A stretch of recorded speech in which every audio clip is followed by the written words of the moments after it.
接下来呢，我们将继续Sunny林凯以及他的钢琴老师 Eugene Skowronkov 来一起聊一聊他在钢琴演奏音乐道路上面的成长。Hi, nice to meet you. Welcome to our show. Thank you so much. Thank you for inviting me.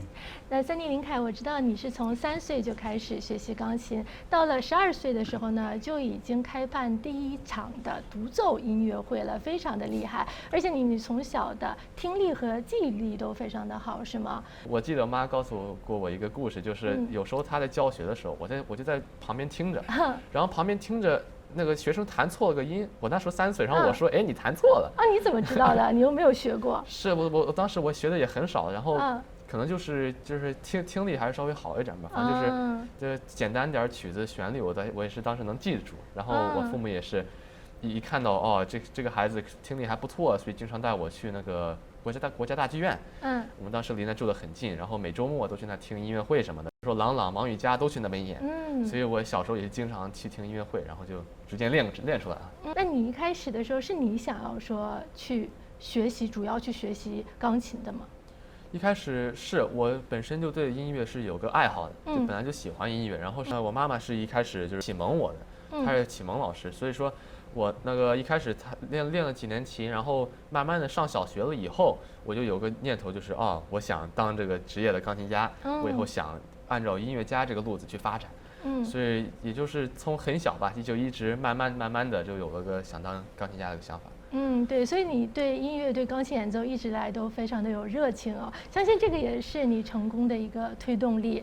那接下来我们就跟你的老师来聊一聊。So you had been Sunny Linkai's teacher for more than 10 years since he was 6 years old. So could you talk about when you first saw him? Did you know maybe he could one day become such a talented pianist? Well, actually, he became my student when he was 7. Oh. So first time when Sunny came to interview, it was when he was 6. And at that time, it was just probably few days or couple of weeks when they landed in Canada. Oh. So he didn't really speak any English. So, and then of course, I was completely captivated and extremely happy to see such a little kid. He was actually less than half height, but he's be really now small. really small. And this incredible focus and beautiful expression that he put in music. Talent is something you are either born with or you don't have it. Oh. It's always like that. You can develop certain things. You can develop skills. You can develop with a proper discipline and the amount of time put into practicing, you can develop a lot of good, really good things in being a professional. But talent is something that I would say puts life into the performance, something that creates expression that really touches the heart of the audience.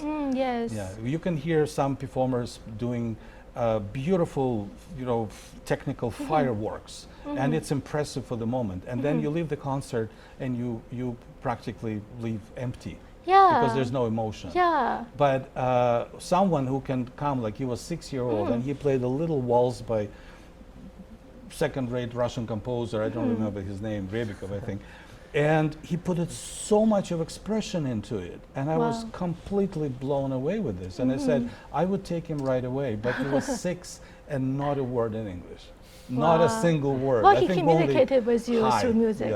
Yeah. But and, a year later, we had a meeting with Sunny's parents, who were actually incredibly supportive of him, and they're true committed to Sunny's success and everything. And judging from your experience, what do you think that makes him stand out from young pianists nowadays? It goes practically into my philosophy in music, that music performance of actually any kind, not only piano, any music performance, it's a combination of 3 major components, which make music or performance of music is probably the most complex activity you can imagine, because you have incredible intellectual depth if you really want to get to the core of music.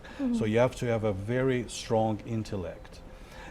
secondly, you have to put a lot of emotion into it. So it's a kind of balanced emotion and intellect. And third, not least, is that it's a physical activity. Yeah, And it requires energy. For instance, to play Rachmaninoff 3, it's like a good workout.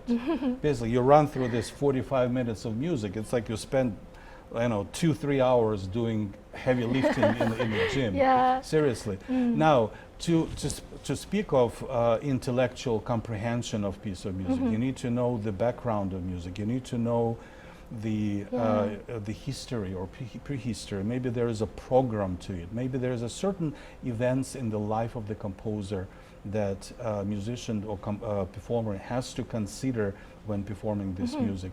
And you need to know the style of music. So you need to have experience of either playing a variety of different styles to identify this different style, or learning about this. So it's a very profound and technical thing. Yeah. We have to develop incredible precision when you play. So it's your whole body, whole system focuses on the tip of your finger, concentrating the energy in the tip of your finger. Okay, it's an enormous task actually for the whole system. Yes. So once Bach said, or actually he was asked, great Johann Sebastian Bach, how come he's such a great virtuoso player and he can remember all these things, all these notes? And he said, oh, it's easy. You just need to know the note and the where to play it. That's it, it's easy. Yeah, and then Sunny had to play 30,000 notes in this concerto. Just knowing exactly where to put the note in, that's it. Easy Yeah, task. it requires lots of work.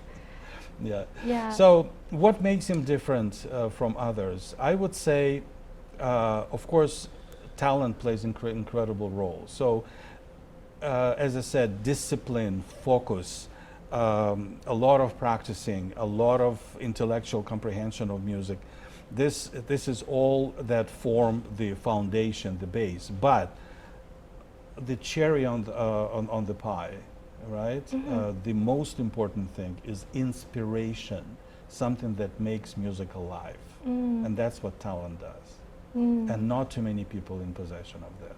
And luckily, I think for me and for listeners, and for, I hope, for many, many more years after now, that they will enjoy Sunny's inspirational performances. Something else I would like to mention to you, that as Artistic Director of Music and Choral Concert Society and Vancouver International School of Music, I see our role and my role as a Steinway artist, also as a performer, in promotion of the young talents. Yes. And this time when we had this incredibly fantastic collaboration of these two organizations plus Vancouver Opera Orchestra that has as a head of the orchestra, the conductor of the orchestra, Leslie Dalla, whom I know for over 20 years, as a fantastic collaboration, and I'm really, really grateful for this wonderful time that we had together. And on top of it, we got a fantastic Steinway piano from Tomley Music, and which is we're incredibly grateful for that too. Thank you for your comments. 那 Sunny 呢？日后你的下一个目标是什么吗？无论那个下一个那个活动是什么，我最终的目标就是把我内心的音乐带给观众，然后尽可能的就是一步一步去那个接近那个目标。我想，就是在世界上最大的舞台上，就是给那个世界上最大的观众就那个演奏我内心的音乐。在节目的最后，让我们欣赏一段Sunny林凯今年与温哥华歌剧交响乐团演出的曲目《拉三》。拜拜。拜拜。